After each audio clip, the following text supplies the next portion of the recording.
আসসালামু আলাইকুম। মহিদুল ইসলাম রূপ গার্ডেনে আপনাদেরকে স্বাগত। আপনারা এর আগে আমার ছাদে আমার বাগানে যারা দেখছেন তিন ফল গাছ, আমি চলে এসেছি তিন ফল গাছের কাছে। দেখেন এই এখানে গাছে ভরপুর ছিল, পরিপূর্ণ ছিল যেখানে, সেখানে এখন আর গাছ নাই। এই যে দেখেন সব ডালগুলো বেশিরভাগই কাটা। আমি সবাইকে একটি কথা বলতে চাই, এবং আসলে আমি এর আগেও বলেছিলাম যে আমি প্রত্যেকটা জিনিস যেইগুলা ছাদে করা যায় এবং তার মেরিট এবং ডিমেরিট সাইডগুলো আমি অবশ্যই আপনাদেরকে জানাবো। তো সেই পরিপ্রেক্ষিতেই কিছু ডাল আমি পরীক্ষামূলকভাবে রাখছিলাম, কেটেছি এবং দেখছি। সে বিষয়গুলো বলি যে তিন ফলের গাছে বর্ষাকালে পানি লাগলে তিন ফল আপনি একটা তিন ফলও ভালো করে ম্যাচিউর করতে পারবেন না, করার আগে তিন ফলগুলো পচে যাবে। প্রথম এটা হচ্ছে তিন ফলের সব থেকে ফল হয়। দেখেন আমার তিন ফল গাছে এখনো ফল হচ্ছে, এই যে দেখেন কচি ফল, আরো ছোট ছোট ফলও আছে, আমি আপনাদেরকে দেখাইতে পারবো। এই যে একটা ফল আছে, যদিও কেটে ফেলছি, আরো ছোট ছোট অনেক ফল আছে। এই যে দেখেন এখানে ফল হচ্ছে। বিষয়টা হচ্ছে যে এখানে বর্ষাকালে যারা বলে 365 দিনই ফল দেওয়া সম্ভব, এই যে ঢাকা গাজীপুরের থেকে আপনার শুনে শুনে বা রংপুর, যদিও সবার সঙ্গে অনেকের সঙ্গে আমার কথা বলা আছে, সবাই ওই একই কথাই বলে, কিন্তু বাস্তব জিনিসটা ভিন্ন।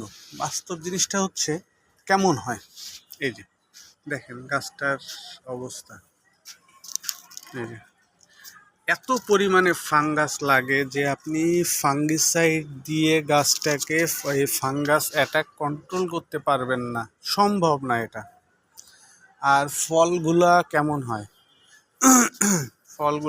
হয়, চলেন সেটা দেখেন। এই যে দেখেন এই ফলটার কালারটা দেখেন, আমি এটা পাকার আগেই কেমন হয়ে যাচ্ছে এইসব ফলগুলা। দেখেন এইগুলা আসলে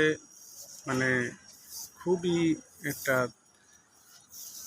মোটেই ভালো জিনিস, ভালো দেখায় না ফলগুলো।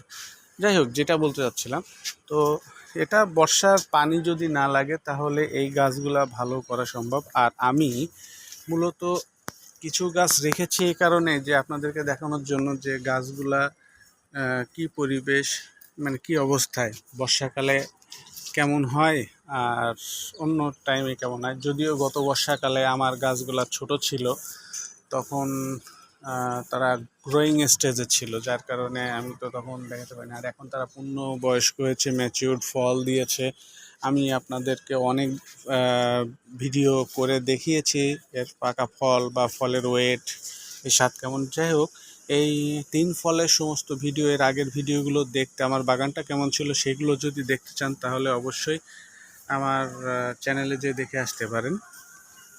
আর সবার কাছে এর মাঝখানে একটু বিশেষ অনুরোধ যে অবশ্যই আমার চ্যানেলটাকে একটু সাবস্ক্রাইব করবেন, যাতে আমাদের এই কষ্টটা একটু সাফল্য হয়। আর আমার সঙ্গে থাকবেন আপনাদের মূল্যবান মতামতগুলো দিয়ে।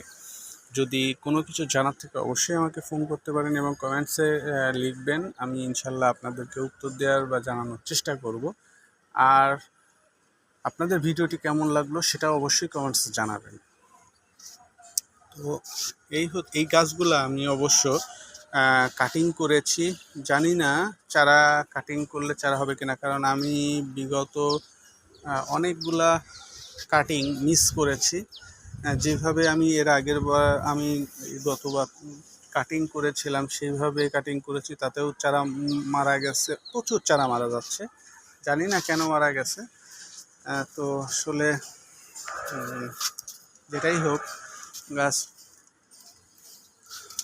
আমি দেখেন আবার দেখাচ্ছি, যে কাটিংগুলো বসিয়েছি, আল্লাহ জানে গাছগুলা কি হবে। দোয়া করবেন যেন আমার কাটিংগুলা বাঁচে, তাহলে আমি আপনাদের মাঝে কাটিংগুলা দিতে পারবো। তো ধন্যবাদ। আবারও আপনাদেরকে একটি অনুরোধ করি যে আমার চ্যানেলটিকে অবশ্যই সাবস্ক্রাইব করবেন, আর পাশে থাকা বেল আইকনটি অবশ্যই বাজিয়ে দিবেন। ধন্যবাদ সবাইকে। আসসালামু আলাইকুম।